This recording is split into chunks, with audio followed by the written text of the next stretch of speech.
शनि के नाम से ही हर व्यक्ति डरने लगता है। शनि की दशा एक बार शुरू हो जाए तो 7.5 साल बाद ही पीछा छोड़ती है। लेकिन हनुमान भक्तों को शनि से डरने की तनिक भी जरूरत नहीं। शनि ने हनुमान को भी डराना चाहा, लेकिन मुंह की खानी पड़ी। आइए जाने कैसे। महान पराक्रमी हनुमान अमर हैं। पवन पुत्र हनुमान रघुकुल के कुमारों के कहने से प्रतिदिन अपनी आत्मकथा का कोई भाग सुनाया करते थे। उन्होंने कहा कि मैं एक बार संध्या समय अपने आराध्य श्री राम का स्मरण करने लगा तो उसी समय ग्रहों में पाप ग्रह मंदगति सूर्य पुत्र शनि देव पधारे। वह अत्यंत कृष्ण वर्ण के भीषणाकार थे। वह अपना सिर प्रायः झुकाए रखते हैं। जिस पर अपनी दृष्टि डालते हैं वह अवश्य नष्ट हो जाता है। शनिदेव हनुमान के बाहुबल और पराक्रम को नहीं जानते थे। हनुमान ने उन्हें लंका में दशग्रीव के बंधन से मुक्त किया था। वह हनुमान जी से विनयपूर्वक किंतु कर्कश स्वर में बोले, हनुमान जी, मैं आपको सावधान करने आया हूँ। त्रेता की बात दूसरी थी, अब कलियुग प्रारंभ हो गया है।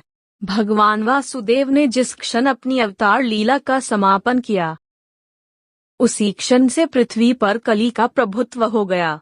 यह कलियुग है। इस युग में आपका शरीर दुर्बल और मेरा बहुत बलिष्ठ हो गया है। अब आप पर मेरी साढ़े साती की दशा प्रभावी हो गई है।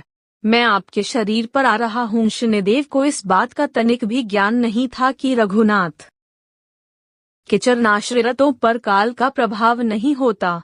करुणा निधान जिनके हृदय में एक क्षण को भी आ जाते हैं, काल की कला वहाँ सर्वथा निष्प्रभावी हो जाती है। प्रारब्ध के विधान वहाँ प्रभुत्वहीन हो जाते हैं। सर्वसमर्थ पर ब्रह्म के सेवकों का नियंत्रण संचालन पोषण प्रभु ही करते हैं।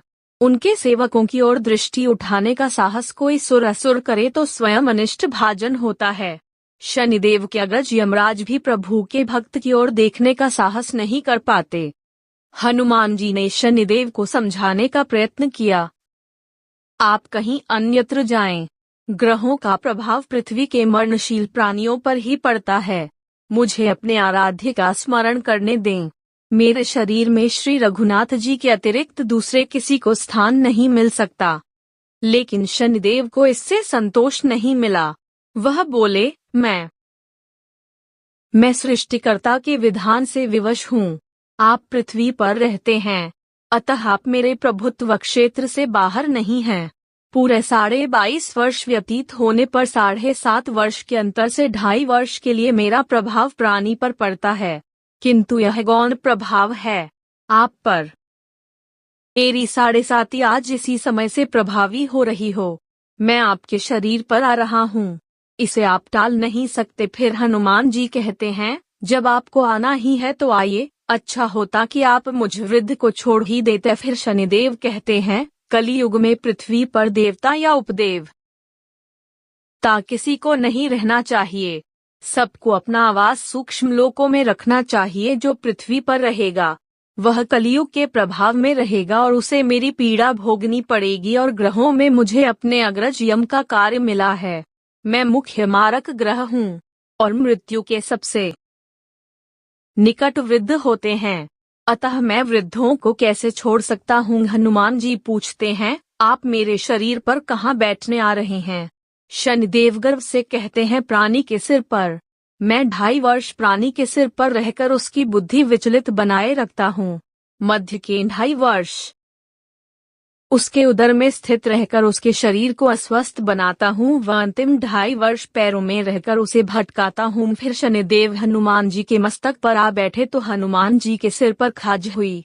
इसे मिटाने के लिए हनुमान जी ने बड़ा पर्वत उठाकर सिर पर रख लिया। शनिदेव चिल्लाते हैं, यह क्या कर रहे हैं आप। फिर हनुमान जी कहते हैं, जैसे आप सृष्टिकर्ता के विधान से विवश हैं वैसे मैं भी अपने स्वभाव से विवश हूँ। मेरे मस्तक पर खाज मिटाने की यही उपचार पद्धति है, और आप अपना कार्य करें और मैं अपना कार्य।